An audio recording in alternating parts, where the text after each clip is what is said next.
दोस्तों, फ्रांस की तरफ से भारत के लिए एक और ज्यादा बुरी खबर सामने आई है। दरअसल आपकी स्क्रीन पर आप देखिए, खबर निकलकर सामने आई है कि फ्रांस ने भारत को अब क्रिटिकल इंटरफेरेंस कंट्रोल डॉक्यूमेंट देने से भी मना कर दिया है। जी हाँ दोस्तों, रिपोर्ट्स में बताया गया है कि इस बात को लेकर भारत की तरफ से जो लोग नेगोशिएशंस कर रहे थे वो इतना गुस्सा हो गए हैं सुनकर कि उन्होंने फ्रांस को धमकी ही दे डाली कि ऐसे तो डील आगे बढ़ेगी ही नहीं अगर आप कम से कम हमें ICD यानी कि इंटरफेरेंस कंट्रोल डॉक्यूमेंट भी नहीं देंगे तो फिर हम इस डील को छोड़ने पर विचार करेंगे। इस वजह से दोनों तरफ फिलहाल टेंशन क्रिएट हो गई है और दोनों डील को लेकर दोनों पक्षों की तरफ से फिलहाल कोई बातचीत आगे नहीं बढ़ रही है, यानी कि डील रुक चुकी है। अब आप लोग कहोगे कि यार दो डील कैसी? तो पहली डील तो थी जो हम कर रहे थे फ्रांस के साथ 114 राफेल विमान जो कि वायुसेना के लिए खरीदे जाने थे। वहीं हम दूसरी डील में 26 राफेल M सीरीज के लड़ाकू विमान अपनी नौसेना के लिए खरीद रहे थे, लेकिन अब दोनों डील फिलहाल रुक गई हैं और फिलहाल आगे बढ़ने की संभावनाएं भी नहीं दिख रही हैं।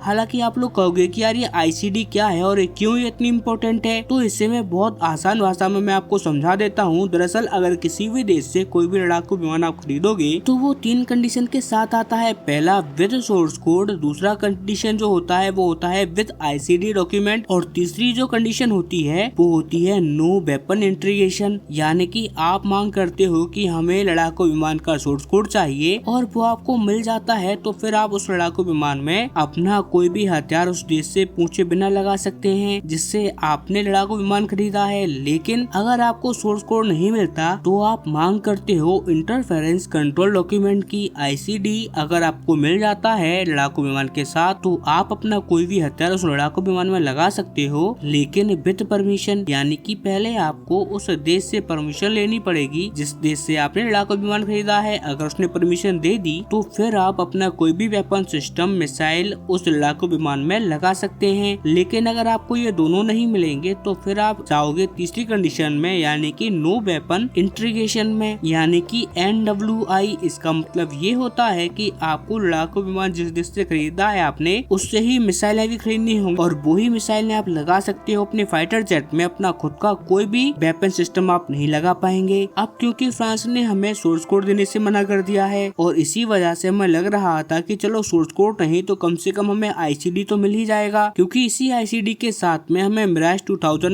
लड़ाकू विमान भी मिला था जिसमें आज भी अगर हम कोई वेपन सिस्टम लगाते हैं, मान लीजिए अपनी ब्रह्मोस भी हम लगाते हैं, तो फ्रांस से हमें परमिशन मिलती है और उसके बाद वो इंटीग्रेशन हम कर पाते हैं। हमें लग रहा था कि कम से कम राफेल में भी हम ये सिस्टम कर पाएंगे, लेकिन आप जानकर हैरान हो जाओगे फ्रांस हमें ये भी देने को इनकार कर रहा है। फ्रांस ने ICD को भी मना कर दिया है। फ्रांस ने कहा है कि ये सब हमारी डोमेस्टिक टेक्नोलॉजी के अंदर आता है और हमारी संसद में हाल ही के समय में ये बिल पास हुआ है जिसके बाद हम आपको ICD आगे नहीं दे पाएंगे, यानी कि अगर आप 42 अरब डॉलर खर्च करके 136 लड़ाकू विमान फ्रांस से परचेज करते हो तो उसके बाद भी आप खुद के वेपन सिस्टम उसमें नहीं लगा पाओगे। जो हम अस्त्रा बना रहे हैं, ब्रह्मोस मिसाइल बना रहे हैं, ये सब हम राफेल में नहीं लगा पाएंगे। और जिन लोगों को अंदाजा नहीं है कि 42 अरब डॉलर कितनी ज्यादा ह्यूमंगस रकम है, तो मैं उन्हें बता दूं कि दरअसल पूरे नेपाल की अर्थव्यवस्था यानी कि GDP के बराबर ये रकम है। जी हाँ दोस्तों, हम नेपाल की अर्थव्यवस्था भी खरीद लेंगे तब भी हमारे पास 5-6 बिलियन डॉलर बच ही जाएंगे। इतना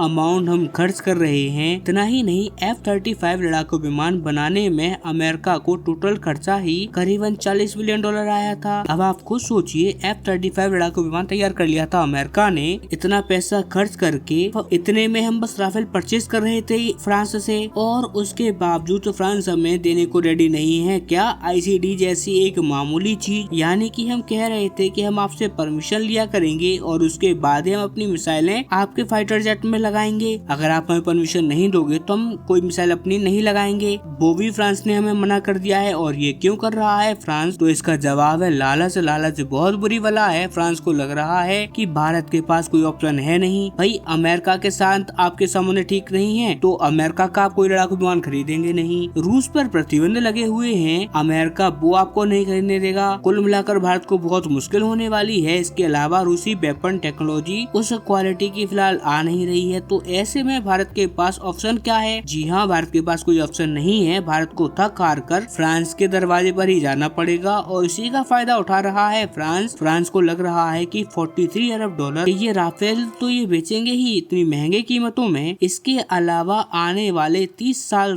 तक इस बात को भी इंश्योर करेंगे कि हर साल हजारों की संख्या में मिसाइलें भी भारत खरीदे। हालांकि कई लोग कहेंगे कि यार इसमें क्या गलत बात है, भाई यूरोप की मिसाइल तो क्वालिटी में बहुत टॉप नॉच होती है, फ्रांस की भी, तो कोई बात नहीं, हम उनकी मिसाइल ले लिया करेंगे। लेकिन इतना खतरनाक होगा ये भारत के लिए। मैं आपको दो चीजें ही बताऊंगा, आपके तोते उड़ जाएंगे। पहली बात तो ये कि चलो मान लेते हैं कि भारत ने राफेल परचेज कर लिया और सिर्फ फ्रांस की दी हुई मिसाइलें ही हमने इस्तेमाल की। इस बात की क्या गारंटी है कि कल को अगर हमारा पाकिस्तान या चाइना के साथ युद्ध हो जाता है तो ऐसी कंडीशन में हमें जितनी हम मांगेंगे मिसाइल फ्रांस से वो उतनी हमें सप्लाई करता रहेगा। क्योंकि जिन लोगों को नहीं पता, फ्रांस के चीन के साथ बहुत अच्छे संबंध हैं। हाल के समय में दोनों ही देशों के बीच में व्यापार बढ़ाने की बातचीत हो रही है। अब ऐसी कंडीशन में कोई भी गारंटी नहीं है कि भरपूर हमें सप्लाई मिल पाएगी।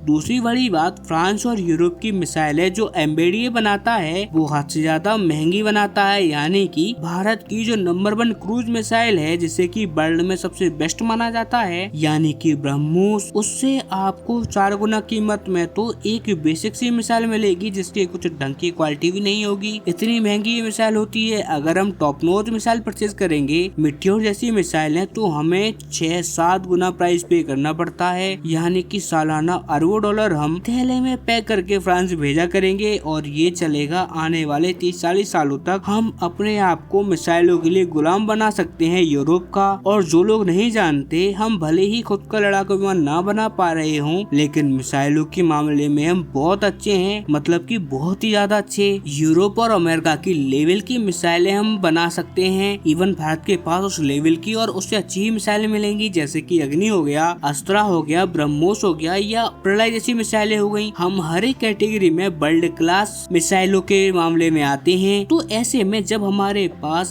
खुद की सस्ती और बेहतर मिसाइलें मौजूद हैं, तो हम विदेशी यूरोप की मिसाइलें क्यों परचेज करें। इसीलिए फिलहाल भारत ने इस डील को यहीं रोक दिया है और मेरे हिसाब से हमें ये काम अब से 2 महीने पहले ही कर देना चाहिए था, जब फ्रांस ने हमें सोर्स कोड देने से मना कर दिया था। क्योंकि अगर आप उसी टाइम सोर्स कोड पर अड़ जाते तब जाकर आपको आईसीडी मिलती, लेकिन सोर्स कोड पर आपने कोई खास प्रतिरोध किया नहीं। जब भारत के लोग यानी कि हम खुद ही कह रहे थे कि सोर्स कोड की हमें जरूरत नहीं है, तो फ्रांस को भला यही लगेगा कि जब ये लोग इतने ज्यादा डेस्परेट हैं और खुद हमारी बात मान रहे हैं, हमारी बात को पब्लिक में जाकर डिफेंड कर रहे हैं, तो क्यों ना हम इन्हें थोड़ा और रगड़ें, इनसे हम और ज्यादा फायदा निकालें। और वो फिलहाल यही सब चीजें करने पर उतारू भी हैं। लेकिन आपका क्या मानना है इस पूरी डील पर, और फ्रांस जो कर रहा है उस पर आपका क्या मानना है, वो सब चीजें आप मुझे कमेंट करके जरूर बताइएगा। तब तक नमस्कार, मिलते हैं जल्दी ही अगली वीडियो में।